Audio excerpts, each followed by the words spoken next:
You can tell how serious this topic is to aespa's Ningning by how many times she's addressed it and the way she chose to address it. In the past, Ningning has expressed frustration when people call her things like this, which is often interpreted as racist. Despite this, someone recently decided to call her LingLing on Instagram, which Ningning actually responded to. Not only that, but she even brought this up in one of their behind videos, and it's interesting that they made sure it stayed in the edit for people to see. 어제 그 댓글 봤는데 어떤 팬이 It's okay, 링링. 그래서 제가 Hey, I'm not Ningning. I'm Ningning.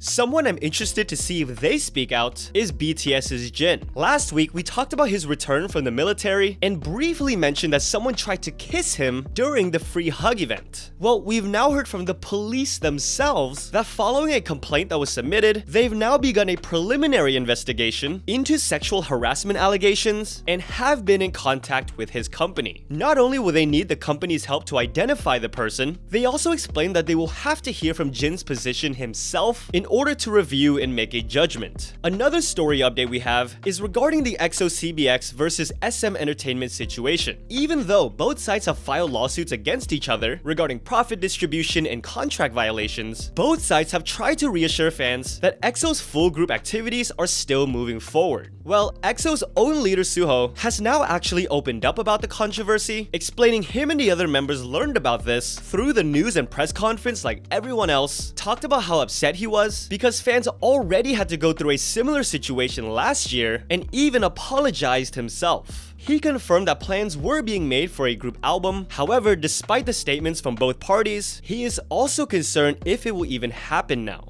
Finally, we have some health updates and idols we might not be seeing for a while. PIXY's DAJEONG has announced in a letter that she has finished her activities with the group, but says she will try to deliver good news to fans as soon as possible. Crush has been revealed to have a pre-existing herniated disc condition, which has now worsened. He will be suspending activities to have immediate lumbar disc surgery. Right before her comeback, EUNBI had to cancel her performance at the WEVERSE Con Festival due to her poor health. TXT's BEOMGYU sustained a sprained ankle ligament during recent activities and will have to adjust his schedule, missing things like Paris Fashion Week. And yes, that is him performing with JYP and Bang Si-hyuk. ATEEZ are supposed to perform at the MAWAZINE festival this weekend, which we'll talk about the significance of in next week's video after it happens. However, WOOYOUNG will be unable to attend. Apparently, back when they were preparing for their historic Coachella appearance, WOOYOUNG experienced an unspecified allergic reaction for the first time, where he broke out into heat hives. Throughout the recent promotions, the symptoms persisted, and he will now have to sit out to focus on treatment and recovery.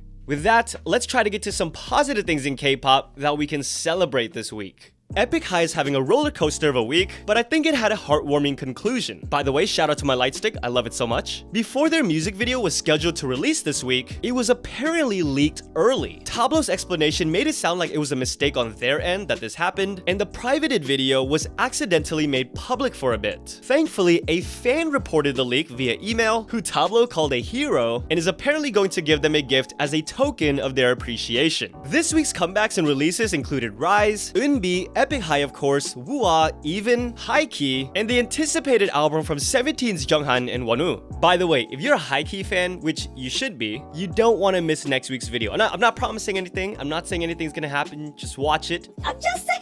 Music show wins this week included TWICE's NAYEON taking her first trophy of this solo comeback on Show Champion, NewJeans taking #1 on Music Core, and aespa winning on Inkigayo for Supernova, while earning a triple crown on M Countdown for Armageddon. After a lot of reports popped up, the Black label has now confirmed that based on the deep trust between producer Teddy and BLACKPINK's Rosé, she has officially signed with the company for her solo endeavors. Congrats to BTS's Jungkook debuting his new song Never Let Go on the Billboard Hot 100. This is quite special as it was a gift released while he's in the military as part of BTS's 11th anniversary celebrations, and it also makes him the K-pop solo artist with the most Hot 100 entries. And finally, with all the hiatuses and such recently, it's good to hear that after recent examinations, NewJeans Hyein's fracture has been healing very well, and she will now begin to slowly resume activities with the girls once again.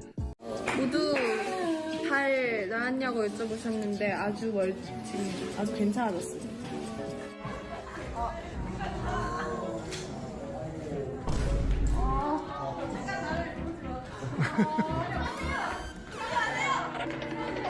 컷.